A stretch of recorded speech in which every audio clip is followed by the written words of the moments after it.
Karen and the HOA had truly run out of imagination, or perhaps they had reached a point where their audacity knew no bounds.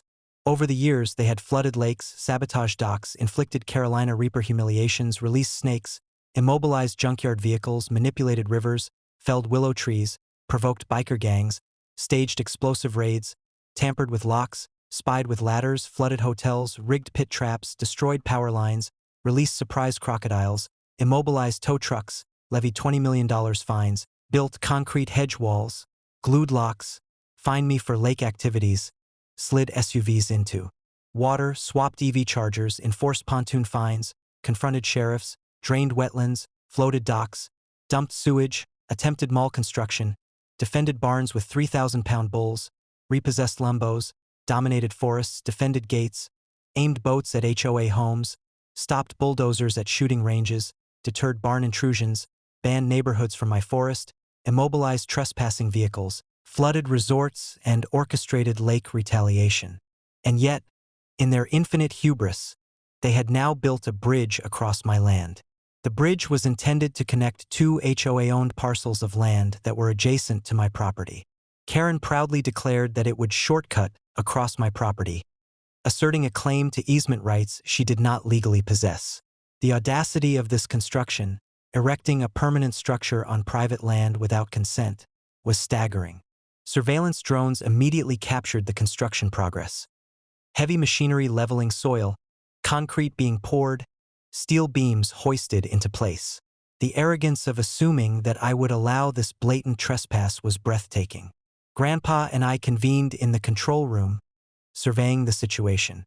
Ranger patrolled the perimeter, alert to any intrusion, while drones monitored every angle of the construction.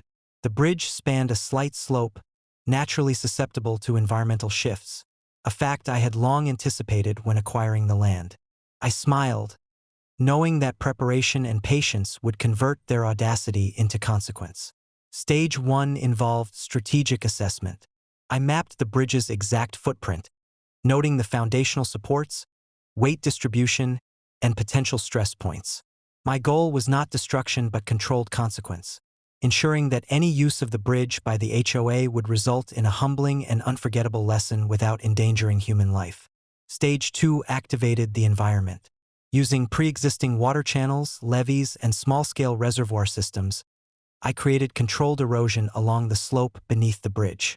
The soil was subtly saturated, reducing its load-bearing capacity. These changes were gradual and imperceptible to the construction crew, who believed they were building on solid ground. Meanwhile, drones and sensors recorded every development, creating a comprehensive log of their unauthorized actions. Stage 3 involved tactical oversight. Workers and HOA members attempted to test the bridge, driving light vehicles across its surface. Unaware of the environmental manipulation, they marveled at the structure, convinced it was secure. Then, as the first official test was performed, the soil beneath shifted slightly, causing minor but unmistakable instability. Beams flexed, concrete cracked subtly, and a section of the bridge began to bow under the weight of their vehicle. Cameras captured every moment, documenting both the audacity and the failure. Stage 4 ensured complete psychological and strategic consequence. I activated additional controlled water release into the erosion channels, accelerating the instability in a way that made the collapse appear sudden. The vehicle had to retreat quickly as the bridge gave way beneath them. Concrete and beams shifted safely but dramatically, rendering the structure unusable. The HOA members were frozen in shock. Their smug confidence had vanished instantly. Karen's voice could be heard in recordings, panicked and incredulous, as she attempted to maintain authority over a structure that had betrayed her due to her own overreach. Stage 5 involved legal reinforcement. Every act of trespass, unauthorized construction, and attempted claim to easement rights was meticulously documented. Notices were issued to the HOA and Karen personally, outlining fines, legal liability, and the immediate prohibition against any further construction or entry on my property.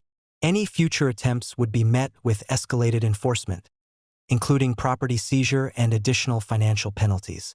By evening, calm returned.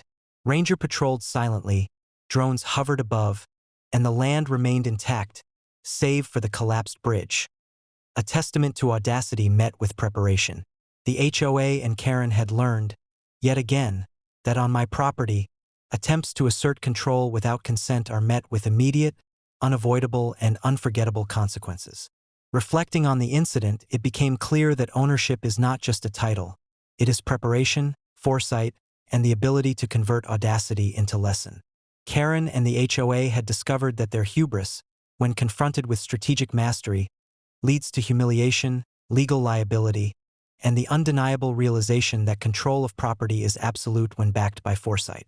By nightfall, the land was serene. Drones recorded the aftermath, ranger patrolled, and the collapsed bridge stood as a permanent reminder. On my property, audacity has limits, and I define them. Every attempt at overreach is met with consequence, and every structure built without consent becomes a lesson in humility, strategy, and absolute authority.